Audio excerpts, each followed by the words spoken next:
ساتھ کرنا ہو کر لیں۔ اب بولو کیا کرنا ہے؟ اتنی زیادتی کی، اب کیا بات کرنے آیا؟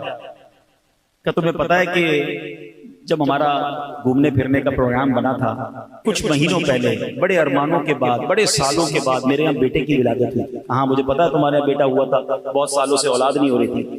کہ جس دن تم نے میرے گھر آنا تھا اس سے چند گھنٹے پہلے میرے اس بچے کا انتقال ہو گیا تھا۔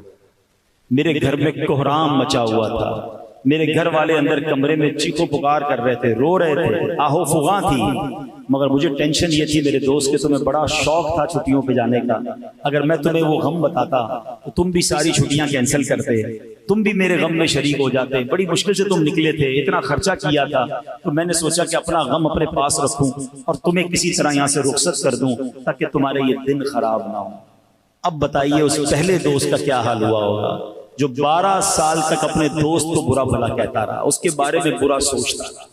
ہم کبھی تو پازیٹیو سوچ لیں، کبھی تو سامنے والے سے وضاحت تو لے لیں، پوچھ تو لیں کہ ایسا کیوں تھا، آپ کیوں نہیں مسکرائے تھے، آپ نے کیوں مجھے پراپر جواب نہیں دیا۔ نہیں میرے پیارے اسلامی، خدا کے واسطے یہ نا اتفاقیاں ختم کریں، یہ بدگمانیاں ختم کریں، پازیٹیو سوچنا شروع کر دیں، ورنہ ایسا نہ ہو کہ ہم بدگمانی کر کے، یہ لڑائی جھگڑے کر کے ہم ایک دوسرے سے دور ہو جائیں۔ پتہ ہے قرآن پاک ہمارے بارے میں، مسلمانوں سے قرآن کیا چاہتا ہے؟ قرآن ارشاد فرماتا ہے وَلَا تَنَازَعُوا فَتَفْشَلُوا وَتَذْهَبَ رِيحُكُمْ، قرآن کہتا ہے آپس میں بے اتفاقی نہ کرو ورنہ تم بزدل ہو جاؤ گے اور تمہاری قوت اکھڑ جائے گی۔ یہ میرا شیطان پتہ ہے کیا چاہتا ہے؟ ہم ایک مٹھی نہ بنے، ہم مسلمان بکھرے رہیں، ہم لڑتے رہیں، ہم دور رہیں، ہم گروہوں میں بٹ جائیں۔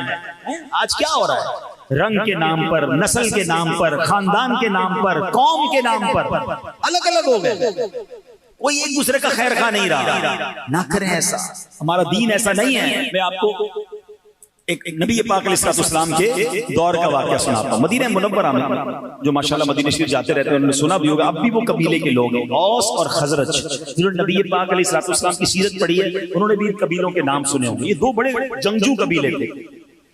پہلے تو ان میں بڑا اتفاق تھا، پھر ان دونوں قبیلوں میں لڑائیاں شروع ہوئی اور اتنی لڑائی ہوئی، اور لڑائی ہوتے ہوتے آخری لڑائی ہوئی جنگ بعاث۔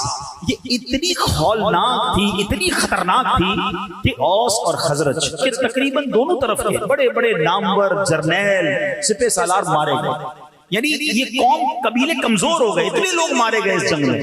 بہرحال اب نبی پاک علیہ السلام کی جلوہ گری ہوئی، اسلام مدینہ منورہ میں پہنچا، میرے آقا علیہ السلام پر یہ لوگ ایمان لائے اور ایمان کی برکت سے یہ مل کر رہنے لگے۔ اتفاق کی برکت کیا ملی کہ ان کو انصار کا لقب مل گیا۔